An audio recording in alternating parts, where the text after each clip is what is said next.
الحمد لله رب العالمين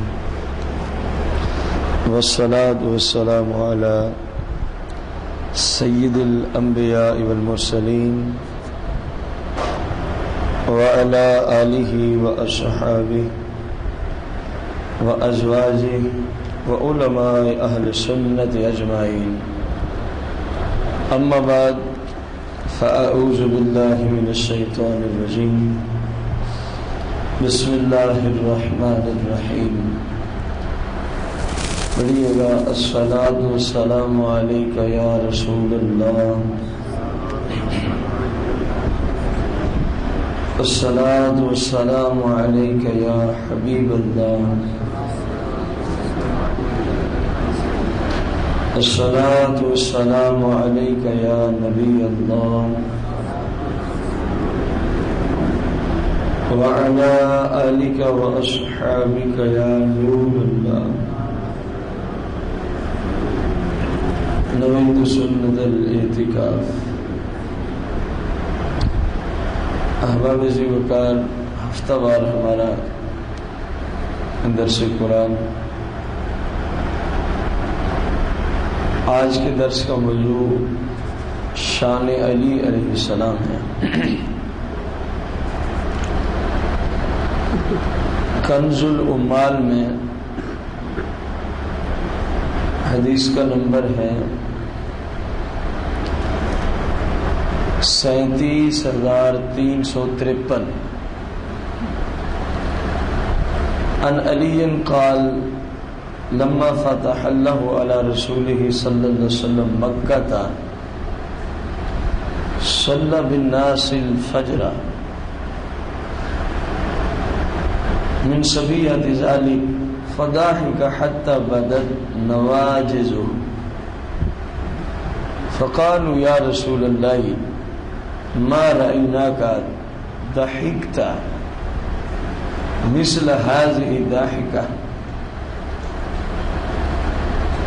وما لی لا اضحک وهذا جبرائیل یخبرنی عن اللہ ان اللہ تعالی باہی بی و بعم العباس و باخی علی ابن ابی طالب. الحدیث. حضرت علی المرتضی کرم اللہ وجہ الکریم روایت فرماتے ہیں جس وقت حضور صلی اللہ علیہ وسلم کو اللہ تبارک و تعالی نے مکہ شریف میں فتح عطا فرمائی، یعنی جس روز مکہ شریف فتح ہوا اس کے اگلے دن جب حضور علیہ السلام نے صحابہ کرام کو صبح کی نماز پڑھائی، نماز پڑھانے کے بعد حضور علیہ الصلوۃ والتسلیم اس قدر مسکرا رہے تھے کہ صحابہ کرام علیہم رضوان نے عرض کی یا رسول اللہ آج تک اتنا مسکراتا ہوا ہم نے آپ کو کبھی دیکھا جتنا آج آپ مسکرا رہے ہیں. خیریت تو ہے، خیریت تو. رسول اللہ صلی اللہ علیہ وسلم نے ارشاد فرمایا صحابہ میں کیوں نہ مسکراؤں. ابھی میرے پاس جبریل امین تشریف لائے تھے. کون تشریف لائے تھے؟ حضرت سیدنا جبریل امین تشریف لائے تھے، اور جبریل امین اللہ کی طرف سے آئے تھے، اور اللہ نے فرمایا جاؤ میرے محبوب کو یہ خبر اور یہ بات بتا کے آ جاؤ. حضور علیہ السلام نے فرمایا صحابہ وہ یہ بات بتانے آیا تھا کہ اللہ تبارک و تعالی فرشتوں کے سامنے فخر فرماتا رہتا ہے. فرشتوں کے سامنے کیا فرماتا رہتا ہے؟ فخر فرماتا رہتا ہے. کس وجہ سے؟ فرمایا بعم العباس، ایک تو میرے چچے حضرت سیدنا عباس رضی اللہ تعالیٰ عنہ کی وجہ سے، حضرت سیدنا عباس رضی اللہ تعالیٰ عنہ کی وجہ سے اللہ فرشتوں کے سامنے کیا فرماتا ہے؟ فخر فرماتا ہے کہ دیکھو میرے محبوب کا ایسا چچا ہے، میرے محبوب کا ایسا چچا ہے. اور فرمایا صحابہ وَبِأَخِي علی علیہ السلام، اور دوسرا جس کی وجہ سے اللہ فرشتوں کے سامنے فخر فرماتا ہے وہ میرا بھائی علی ہے۔ اللہ فرماتا ہے فرشتوں دیکھو علی جیسا شخص میرے محبوب کا بھائی ہے، علی جیسا شخص میرے محبوب کا کیا ہے؟ کیونکہ علی المرتضیٰ کرم اللہ وجہ الکریم کو بھائی حضور علیہ السلام نے خود فرمایا، یہ یاد رکھیں۔ علی المرتضیٰ نے کبھی نہیں کہا کہ حضور میرے بھائی ہیں، یہ بڑی اہم ترین بات ہے۔ یہ بات علی المرتضیٰ نے جب بھی یاد کیا تو یہی کہا وہ میرے آقا و مولا ہے، وہ میرے نبی ہیں، وہ میرے رسول ہیں، وہ میرے سردار ہیں، وہ میرے مالک ہیں۔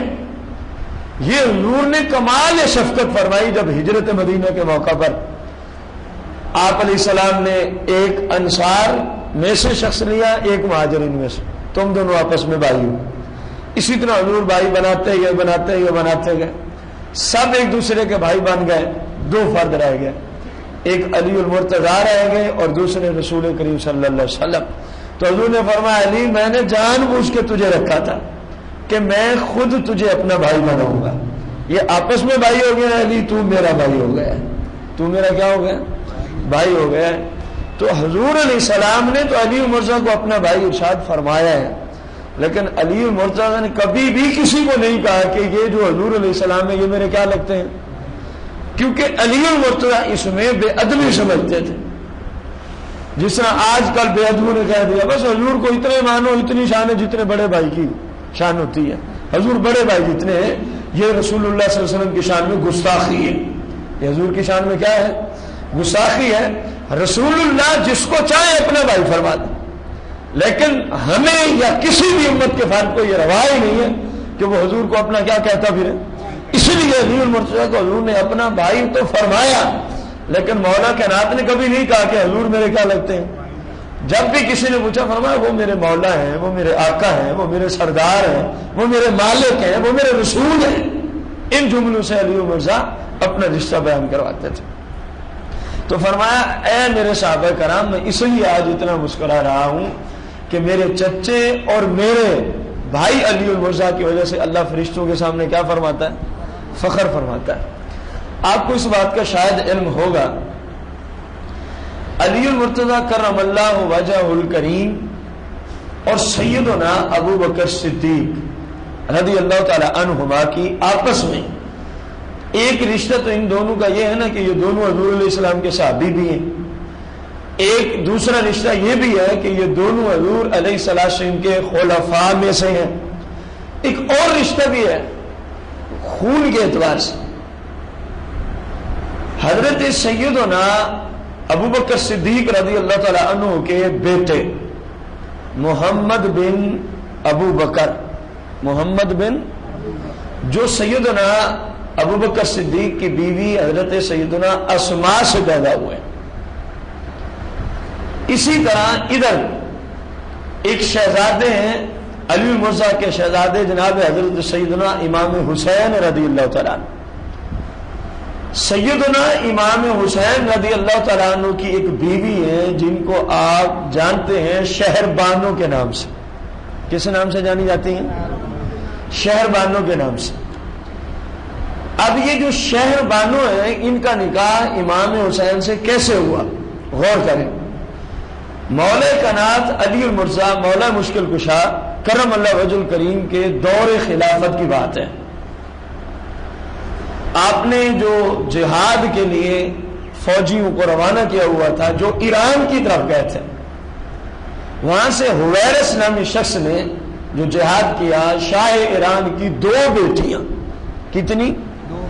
دو بیٹیاں اور مال غنیمت کے ساتھ مولا کائنات کی طرف اس نے روانہ کی۔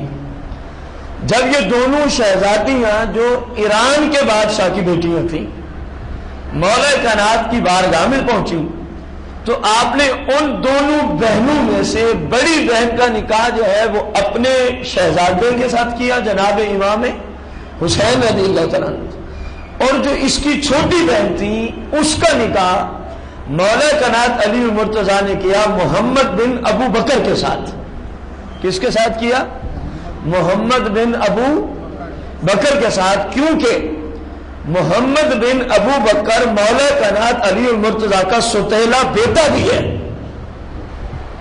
اور امام حسین اور امام حسن اور سیدہ زینب یعنی جو علی المرتضیٰ اور فاطمہ زہرا سے اولاد ہیں، یہ ابو بکر صدیق کا شہزادہ محمد بن ابو بکر ان کا سوتیلا بھائی بھی لگتا ہے۔ وہ کیسے؟ یہی اسماء جو حضرت سیدنا ابو بکر صدیق کی کیا ہے؟ بیوی، جن سے محمد بن ابو بکر پیدا ہوئے تھے۔ جب ابو بکر صدیق رضی اللہ عنہ کا ظاہری طور پہ انتقال ہو جاتا ہے تو آپ کی اس بیوی سے مولا کائنات علی المرتضیٰ نے نکاح فرمایا تھا۔ مولا کائنات علی المرتضیٰ نے کیا فرمایا تھا؟ نکاح فرمایا تھا۔ تو اب کیونکہ یہ دونوں شہزادے، ایک آپ کا حقیقی بیٹا تھا اور دوسرا آپ کا ستیلا بیٹا تھا، اس اعتبار سے مولا کائنات کرم اللہ وجہ الکریم نے دو شہزادیاں ہی فرمایا، بڑی شہزادی ہمارے امام حسین کے لیے اور چھوٹی شہزادی کا نکاح ہم کس سے کریں گے؟ محمد بن ابو بکر صدیق سے کریں گے۔ آپ نے دونوں کا نکاح فرما دیا۔ اب غور کریں، سیدنا ابو بکر صدیق کا شہزادہ محمد بن ابو بکر اور مولا کائنات کا شہزادہ سیدنا امام حسین رضی اللہ عنہ، یہ آپس میں کیا لگے؟ ہم زلف۔ یہ آپس میں کیا لگے؟ ہم زلف لگے۔ اور جو مولا کائنات کی بہو ہے، ان کی حقیقی بہن سیدنا صدیق اکبر کی بہو ہے۔ سیدنا صدیق اکبر کی کیا ہے؟ اور آپ کو یہ بھی علم ہونا چاہیے کہ ان کا نام شہر بانو کس نے رکھا اور کیوں رکھا؟ حالانکہ جب یہ اپنے باپ سے آئی تھی تو ان کا یہ نام ہی نہیں تھا۔ مولا کائنات نے جب اپنے شہزادے سے ان کا نکاح کر دیا تو آپ گئے اب مبارکباد دینے، اپنے بیٹے اور اپنی بہو کو کیا دینے گئے کہ مبارک ہو تمہیں نکاح کی، شادی کی۔ جب آپ تشریف لے گئے تو آپ نے فرمایا امام حسین سے کہ اس کا، آپ کی بیوی کا نام کیا ہے؟ تو وہ کہنے لگی، انہوں نے تو فارسی میں کہا، ہم اس کا آسان لفظوں میں ترجمہ کرتے ہوئے کہ میرے باپ نے میرا نام رکھا ہے، میں دنیا اور آخرت کی عورتوں کی سردار ہوں۔ میں دنیا اور آخرت کی عورتوں کی کیا ہوں؟ سردار ہوں۔ مولا کائنات فوراً بول پڑے، فرمایا نہیں، یہ نام تیرا نہیں ہو سکتا، یہ نام تو فاطمہ بنت محمد کا ہے، یہ لقب تو حضور کی شہزادی کا ہے کہ دونوں جہانوں کی عورتوں کی جو سردار ہیں وہ سیدتنا فاطمہ زہرا سلام اللہ علیہا ہیں، تیرا یہ نام ٹھیک نہیں ہے، میں تجھے اور نام رکھ دیتا ہوں۔ فرمایا یہ شہر کی عورتوں کی سردار ہے، یہ شہر کی عورتوں کی کیا ہے؟ سردار ہے، جس کا معنی بنتا ہے شہر بانو، جس کا معنی بنتا ہے شہر بانو، شہر بانو۔ اس وجہ سے آپ کا نام رکھا گیا، اور نام کس نے رکھا؟ مولا کائنات علی المرتضیٰ کرم اللہ وجہ الکریم نے۔ اب دیکھیں کتنی قریب کی ان احباب کی آپس میں رشتہ داری ہے۔ یہ صرف میں نے ایک بات رکھی ہے، اس طرح کی سینکڑوں رشتہ داریاں صحابہ اور اہل بیت کی آپس میں موجود ہیں۔ یہ صرف رکھی اس لیے ہے تاکہ مسلمان بھائیوں کو معلوم ہو جائے کہ صحابہ اور اہل بیت آپس میں پیار محبت کے ساتھ زندگی گزار گئے، آپس میں کس اعتبار سے زندگی گزار گئے؟ پیار محبت کے ساتھ زندگی گزار گئے۔ دیکھیں نا، علی المرتضیٰ کرم اللہ وجہ الکریم ابو بکر صدیق کے انتقال کے بعد آپ کی بیوی سے کیا فرما رہے ہیں؟ نکاح۔ اگر دشمنی ہوتی تو کیا نکاح کرتے؟ پھر جب دو ایران کے بادشاہ کی بیٹیاں آئیں، مولا کائنات کی خلافت ہے، تو آپ نے ایک شہزادی کا نکاح کیا اپنے بیٹے کے ساتھ اور دوسری کا کیا سیدنا ابو بکر صدیق رضی اللہ تعالیٰ عنہ کے بیٹے کے ساتھ۔ اگر دشمنی ہوتی تو بادشاہ کی بیٹی کے ساتھ اپنے دشمن کے بیٹے کا نکاح کرنا تھا۔ غور کرنے والی یہ بات ہے، ان لوگوں میں آپس میں کوئی دشمنی نہیں تھی، خام میں بعض لوگوں نے غلط من گھڑت کہانیاں سنا کے صحابہ اور اہل بیت میں کیا پیدا کر رکھی ہے؟ مخالفت پیدا کی۔ حالانکہ قرآن و سنت کی روشنی میں ایسی کوئی بات، رسول کریم صلی اللہ علیہ وسلم ایک دن صبح کی نماز پڑھانے کے بعد صحابہ کرام علیہم رضوان سے ارشاد فرمانے لگے، میں نے رات تمہارے محل جنت میں دیکھے ہیں، میں نے رات تمہارے محل کہاں دیکھے ہیں؟ جنت میں دیکھے ہیں، علی المرزا کو سب سے پہلے خطاب فرمایا، فرمایا اے میرے بھائی علی، تمہیں پتا ہے تیرا جنت میں محل کہاں ہے؟ فرمایا جس جگہ رب نے میرا جنت میں محل نہیں بنا رکھا، تیرا محل اے علی اس میرے محل کے ساتھ اتنا قریب ہے، اتنا قریب ہے جس طرح دنیا میں دو بھائیوں کے گھر ایک دوسرے کے ساتھ ملے ہوئے ہوتے ہیں۔ دنیا میں دو بھائیوں کے گھر ایک دوسرے کے ساتھ ملے ہوئے ہوتے ہیں۔ اے علی، میں نے رات جو تیرا محل جنت میں دیکھا ہے وہ میرے محل کے ساتھ اسی طرح ملا ہوا تھا، اسی طرح کیا تھا؟ ملا ہوا تھا۔ پھر آپ نے فرمایا، بڑی طویل حدیث ہے، ہم اس سے چند باتیں عرض کریں گے۔ پھر آپ نے فرمایا صحابہ تمہیں پتا ہے قیامت کے دن جنت کے اندر ایک ایسا شخص آئے گا کہ جنت کے درختوں کا ہر پتا، ہر شاخ، ہر ٹہنی، جنت کی ہر جگہ سے یہ آواز بلند ہوگی، مرحبا مرحبا۔ حضرت سلمان فارسی نے عرض کیا، یا رسول اللہ وہ خوش نصیب کون ہے کہ جس کی جنت میں آمد پر پوری جنت بول اٹھے گی، ہر جنت کے درخت کا پتا، شاخ، ٹہنی، ہر جگہ سے یہ صدا بلند ہوگی، مرحبا مرحبا۔ یا رسول اللہ آخر وہ خوش نصیب ہے کون؟ رسول کریم صلی اللہ علیہ وسلم نے فرمایا سن لو، وہ خوش نصیب شخص حضرت سیدنا ابو بکر صدیق رضی اللہ تعالیٰ عنہ کی ذات ہے۔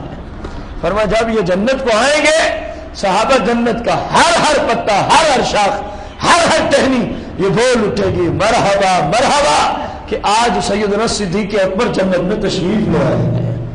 اب دیکھیں رسول کریم صلی اللہ علیہ وسلم نے، آپ اتنے بڑے شانوں کے مالک، اس کے باوجود محبوب علیہ السلام صدیق اکبر کی کیا بیان فرما رہے ہیں؟ شان بیان فرما رہے ہیں۔ تو معلوم ہوا صحابہ کی شانیں بیان کرنا، علی المرتضیٰ کی شان بیان فرما رہے ہیں، اہل بیت کی شانیں بیان کرنا، یہ خود مصطفیٰ کریم کی سنت مبارکہ ہے۔ یہ خود مصطفیٰ کریم کی کیا ہے؟ سنت مبارکہ ہے۔ مولا کائنات علی المرتضیٰ کرم اللہ وجہ الکریم بہت بڑے اس امت کے قاضی اور جسٹس ہوئے ہیں۔ یہ ہوئے کیوں ہیں؟ یہ میں آپ کو جمعۃ المبارک کے خطبات میں عرض کر چکا ہوں کہ جب حضور علیہ السلام نے ان کو صحیح میں حدیث موجود ہے یمن کی طرف قاضی بنا کے بھیجا، چھوٹی عمر کے تھے، عرض کی یا رسول اللہ میں تو نہیں جانتا قضا کیا ہوتی ہے۔ تو رسول کائنات صلی اللہ علیہ وسلم نے علی المرتضیٰ کے سینے پہ کیا رکھا؟ مبارک ہاتھ رکھے، صحیح میں حدیث موجود۔ تو فرمایا جاؤ، اب چلے جاؤ۔ علی المرتضیٰ فرماتے ہیں ہاتھ کا یہ فیضان تھا، یہ برکت تھی کہ پوری زندگی میں نے جب بھی کوئی فیصلہ کیا مجھے کبھی کوئی شک اور تردد واقع نہ ہوا کہ حضور نے مجھے ساری قضا عطا فرما دی، فیصلے فرمانے کا سارا ملکہ مجھے عطا فرما دیا۔ علی المرتضیٰ کرم اللہ وجہ الکریم کے دور خلافت کی بات ہے، ایک شخص یمن کا رہنے والا تھا، اس نے اپنے بیٹے اور اپنے غلام کو بھیجا کوفہ کی طرف کسی کام کی غرض سے۔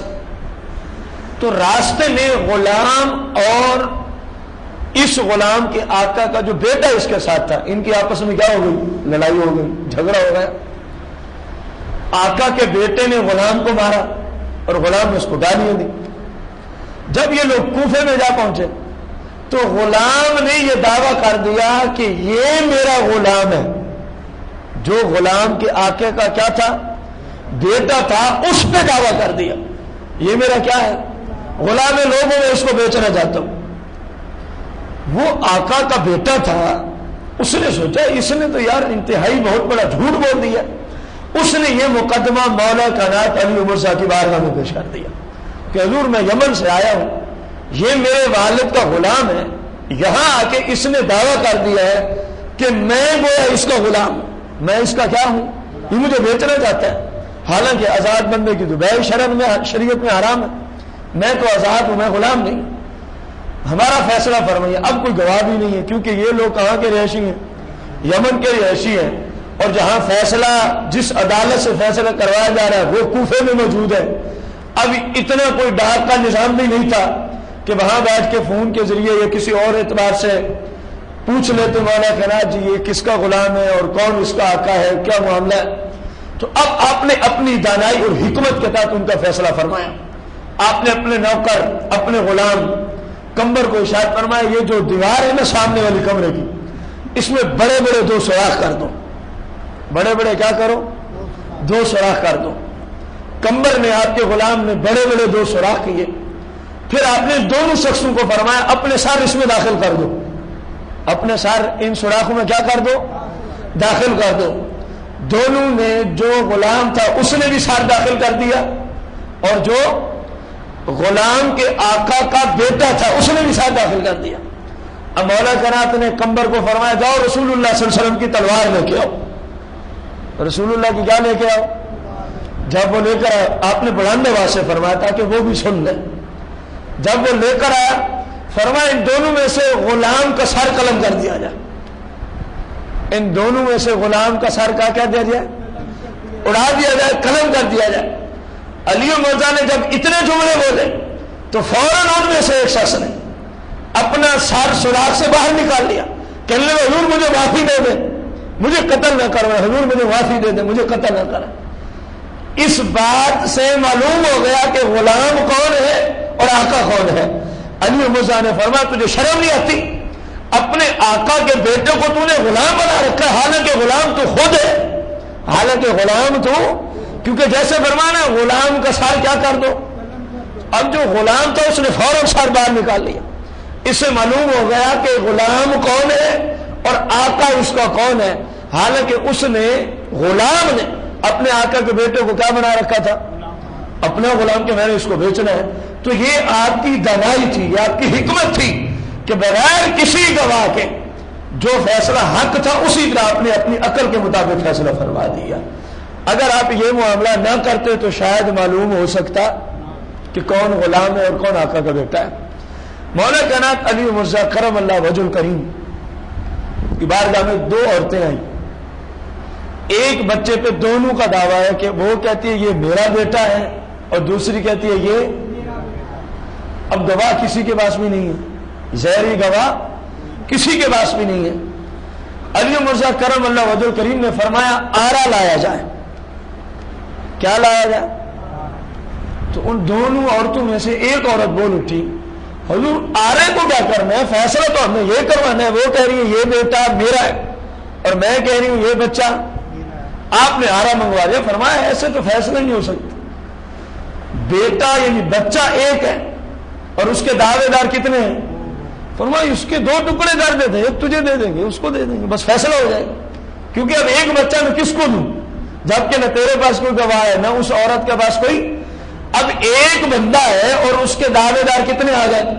فرمایا اب حال یہی ہے نا کہ اس کے 2 ٹکڑے کر دیے جائیں، ایک میں اس عورت کو دے دوں ایک اس کو عورت کو دے دوں۔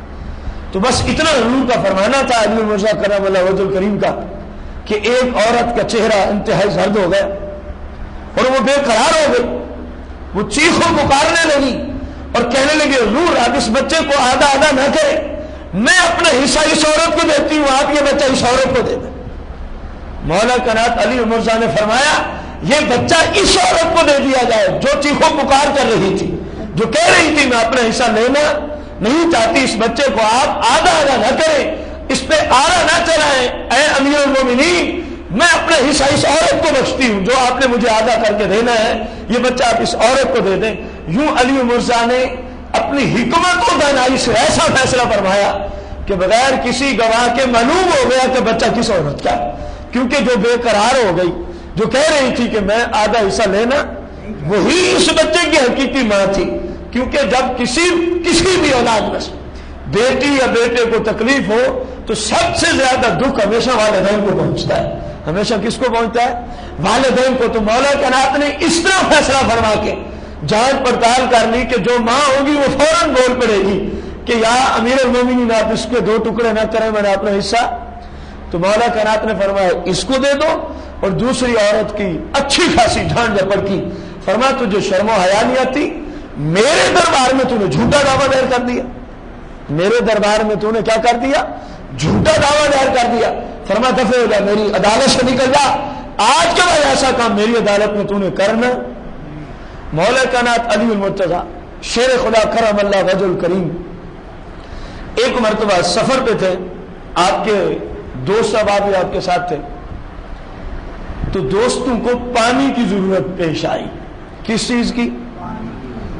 آپ نے فرمایا جاؤ تلاش کرو پانی۔ پانی تلاش کرنے گئے، تو پانی ملتا نہیں. دیکھا ہے کہ گرجا گھر موجود ہے, یہ عیسائیوں کا عبادت خانہ جہاں عیسائی جا کے عبادت کرتے ہیں, وہاں ایک پرانی عمر کا ضعیف عمر کا راہب بیٹھا ہوا ہے. عیسائیوں کا جو بہت بڑا عالم ہو, ان کا شیخ ہو, اس کو یہ راہب سے تعبیر کرتے ہیں. اب وہ بیٹھا ہوا تھا, ان لوگوں نے کہا جی ہمیں پانی کی ضرورت ہے, یہاں پانی مل سکتا ہے؟ تو اس راہب نے کہا یہاں سے تقریباً 6 میل کے فاصلے پر, 6 کلومیٹر نہیں 6 میل کے فاصلے پر پانی موجود ہے. اس سے پہلے کسی جگہ پانی ملتا؟ لوگ علی مرزا کرم اللہ وجہ الکریم کی بارگاہ میں آئے, عرض کی یا امیر المومنین. اس راہب نے بتایا کہ پانی یہاں سے کتنے میل دور ہے؟ 6 میل دور ہے. آپ نے فرمایا اب کیا کیا جائے؟ انہوں نے کہا ہم جاتے ہیں لے آتے ہیں. فرمایا نہیں, اس بات کی ضرورت نہیں ہے. اپنے گھوڑے پہ سوار ہوا, تھوڑا سا آپ گھوڑے پہ آگے چلیں, اور پھر اپنے دوستوں کو بلایا. فرمایا اس جگہ سے مٹی کو ہٹاؤ, اس کے نیچے پانی ہے. اس جگہ سے مٹی کو ہٹاؤ, اس کے نیچے کیا ہے؟ پانی موجود ہے, وہاں جانے کی ضرورت نہیں ہے. اب آپ کے دوست ہیں, انہوں نے جو بھی آلہ تھا اس وقت کے اعتبار سے مٹی کو کریدنا شروع کیا, تو نیچے ایک انتہائی صاف شفاف پتھر آ گیا. کیا آ گیا مٹی کے نیچے؟ مولا کائنات نے فرمایا اس پتھر کو اٹھا ڈالو, اس کے نیچے پانی کا چشمہ موجود ہے. اس کے نیچے کیا موجود ہے؟ کھڑے زمین پر ہیں, زمین کے اندر والی چیزوں کے بارے میں بتا رہے ہیں, غور کرتے جائیں. اب شروع ہو گیا آپ کے دوست پتھر کو اٹھانا. پتھر جناب ہلنے کا نام ہی نہیں لیتا. اٹھے کب؟ جب تھک گئے سارے. عرض کیا امیر المومنین یہ پتھر اتنا وزنی ہے کہ ہم سے اٹھایا جاتا؟ فرمایا چلو تم سائڈ پہ ہو جاؤ. تم کیا ہو جاؤ؟ سائڈ پہ ہو جاؤ. اب راہب بھی یہ سارا نظام دیکھ رہا ہے, کیونکہ گرجے کے بالکل قریب تھا یہ معاملہ. مولا کائنات گھوڑے سے اترے. ملا جامی نے روایت کی ہے, آپ نے فرمایا صرف آپ نے انگلی اس پتھر کو انگل مبارک لگائی اور اس کو اٹھا کے سائڈ پہ ڈال دیا. نیچے سے انتہائی میٹھا اور انتہائی ٹھنڈے پانی کا چشمہ جاری ہو گیا. اب آپ کے دوستوں نے پانی پیا, بھرا, جتنی ضرورت تھی. اس راہب نے جب یہ نظام دیکھا تو فوراً دوڑتا ہوا آیا. جیسے یہاں پہنچا اس نے علی مرزا کو خطاب کرتے ہوئے کہا کیا آپ پیغمبر ہیں؟ آپ نے فرمایا نہیں میں نبی نہیں ہوں. اس راہب نے پھر پوچھا کیا آپ اللہ کے کوئی مقرب فرشتہ ہے؟ فرمایا نہیں بھائی میں تو کوئی مقرب فرشتہ نہیں ہوں. ہاں البتہ میں پیغمبر کا داماد ضرور ہوں. میں پیغمبر کا داماد ضرور, نبی آخر و زمان کی شہزادی میرے نکاح میں ضرور آئی ہے, میں پیغمبر نہیں. اس راہب نے فوراً مولا کائنات کی بارگاہ میں عرض کی حضور اپنا ہاتھ آگے بڑھائیے. آپ نے ہاتھ بڑھا دیا. اس نے کہا میں گواہی دیتا ہوں اللہ وحدہ لا شریک ہے اور مصطفیٰ کریم یعنی محمد صلی اللہ علیہ وسلم اللہ کے آخری اور سچے رسول اور نبی ہیں. علی اور مرزا کے ہاتھ پہ یہ راہب مسلمان ہو گئے. آپ نے فرمایا یار اتنا عرصہ تو اپنے دین پہ چلتا رہا ہے, آج تو نے اس بات کو دیکھ کے اسلام کیوں قبول کیا ہے؟ علی اور مرزا نے اس میں سوال کر دیا. اب وہ کہنے لگا, اس نے کہا جناب ہماری کتاب میں یہ مسئلہ موجود ہے, اسی غر سے میں یہاں بیٹھا ہوا ہوں اس گرجا گھر میں, ورنہ یہاں تو کوئی آبادی نہیں ہے. آپ دیکھ رہے مجھے کیا ضرورت ہے یہاں پڑے رہنے کی, میں اسی غر سے بیٹھا ہوں. ہماری کتاب میں موجود ہے اس جگہ نیچے پانی ہے, اس پانی کے چشمے کے اوپر کیا ہے؟ پتھر ہے. اس پتھر کو یا تو کوئی نبی آ کے ہٹا سکتا ہے یا نبی کا داماد آ کے ہٹائے گا. تیسری کائنات میں کوئی ایسی ہستی نہیں ہے جو اس پتھر کو ہٹا سکے. جب آپ نے اس پتھر کو ہٹا دیا میں نے سمجھ لیا یا یہ نبی ہے یا نبی کا داماد آیا ہوا ہے, یا نبی ہے یا نبی کا داماد آیا ہوا ہے. فرمایا جناب جب ہماری کتاب کہہ رہی ہے کہ آپ نبی کے داماد ہیں تو آپ کا نبی کا داماد ہونا بھی سچا ہو گیا, اور آپ جس نبی کے داماد ہیں اس نبی کا سچا نبی ہونا بھی ثابت ہو گیا. اس لیے میں نے عیسائیت کو چھوڑ دیا, میں آپ کے ہاتھ پہ کیا ہو گیا؟ مسلمان ہو گیا. آخری بات, مولا کائنات علی مرزا کی بارگاہ میں کوفے کے اندر دریائے فرات موجود ہے. نہر فرات بھی کہتے ہیں اس کو. تو آپ کی بارگاہ میں لوگ آئے اور کہا جی اس سال جو ہے نا وہ نہر فرات میں بہت بڑا طوفان ہے پانی کے اعتبار سے. آپ نے فرمایا تم کیا چاہتی ہو؟ انہوں نے کہا جی اس طرح تو ہمارے مکان برباد ہو جائیں گے, کھیتیاں برباد ہو جائیں گی, مال اہل و عیال سب کچھ, کیونکہ سیلاب آ جائے گا. فرمایا چاہتے کیا ہو؟ انہوں نے کہا حضور آپ اس پانی کو کم کر دیں. اب غور کریں, یہ سارے لوگ یا تو صحابہ تھے یا تابعین تھے جو یہ کہہ رہے ہیں کہ آپ اس پانی کو کیا کر دیں, کم کر دیں, یا صحابہ تھے یا تابعین تھے. تیسرے درجے کا کوئی بندہ, ابھی تبع تابعین نہیں آئے تھے, یا صحابہ تھے یا تابعی تھے. علی مرزا کرم اللہ وجہ الکریم اپنے کاشانہ مقدس میں تشریف لے گئے.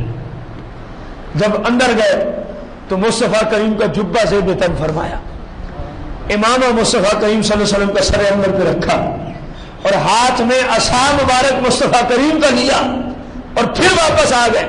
اپنے گھوڑے پہ سوار ہوئے نہر فرات کی طرف چل دیے, اور بہت سارے لوگ بھی آپ کے پیچھے پیچھے جا رہے ہیں. آپ جب نہر فرات پہ پہنچتے ہیں گھوڑے سے اترے, 2 رکعت نماز ادا فرمائی. کیا ادا فرمائی؟ 2 رکعت نماز ادا فرمائی. پھر وہ مصطفیٰ کریم صلی اللہ علیہ وسلم کا مبارک عصا اس کو ہاتھ میں لے کے یوں نہر فرات کے پانی کی طرف اشارہ کیا. فرمایا پانی کم ہو جائے. کیا فرمایا؟ یقین جانے یہی روایت کے الفاظ ہیں, میں کوئی مبالغہ نہیں کر رہا. کہا ہو نہر فرات کے پانی کیا ہوگا, کم ہو جا. راوی کہتے ہیں جب مولا کائنات نے اتنا فرمایا تو نہر فرات کا پانی 1 فٹ کم ہو گیا. آپ نے لوگوں سے پوچھا اتنا کافی ہے؟ انہوں نے کہا نہیں حضور ابھی بھی زیادہ ہے. آپ نے پھر فرمایا پانی کم ہو جا. راوی کہتے ہیں مزید 1 فٹ پانی کم ہو گیا. فرمایا لوگوں کافی ہے. لوگ کہنے لگے نہیں ابھی بھی پانی زیادہ ہے. آپ نے فرمایا پانی کم ہو جا. مزید 1 فٹ کم ہو گیا. پہلے جو مقدار تھی اس سے اب کتنے فٹ کم ہو گیا؟ 3 فٹ کم ہو گیا. فرمایا لوگوں کافی ہے. لوگ کہنے لگے حضور بس اتنا کافی ہے, حضور بس اتنا. تو معلوم ہوا کہ پانی پر مولا کائنات حکومت فرمایا کرتے تھے, کیونکہ اللہ کے نیک بندے ہیں. اللہ کے کیا ہے؟ نیک بندے ہیں, اللہ کے ولی ہیں, مصطفیٰ کریم کے غلام ہیں. غور کریں میرے آقا کے غلاموں کی یہ شان ہے کہ نہر اور دریا کے پانی کو فرما پانی کم ہو جا, تو پانی کیا ہو جاتا؟ کم ہو جاتا. ادھر فاروق اعظم کو دیکھیں, حضور کے غلاموں کی شانیں دیکھیں. وہ بھی دریائے نیل کی بات بڑی مشہور ہے. لوگ آپ کے پاس ہے جی یہ ایک ریت چلی آ رہی ہے, رسم آ رہی ہے, یہ ہر سال خشک ہو جاتا ہے. ایک اپنے محلے اور قبیلے کی حسین و جمیل ینگ لڑکی جس کو مکمل زیورات سے آراستہ کیا ہوتا ہے, آراستہ کرنے کے بعد اس کو دریا نیل میں ڈالتے ہیں تب یہ پانی چھوڑتا ہے. اے امیر المومنین شفقت پر میں ہر سال ایک لڑکی دینی پڑتی ہے جس کو یہ بہا کے لے جاتا ہے. امیر المومنین نے ایک رکا لکھا, فرمایا اس رکے کو دریا نیل میں ڈال دو انشاءاللہ پانی جاری ہو جائے گا. کیا جاری ہو جائے گا؟ حضرت سیدنا فاروق اعظم نے رکے کیا جو تحریر تھی وہ کیا تھی؟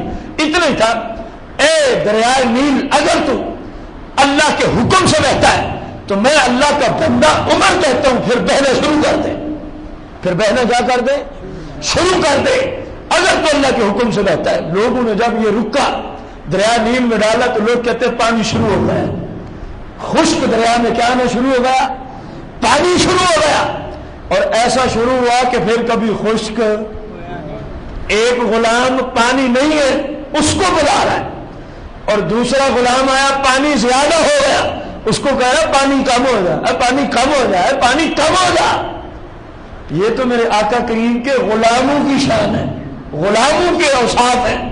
نہ جانے خود آقا کا کیا رتبہ ہوگا.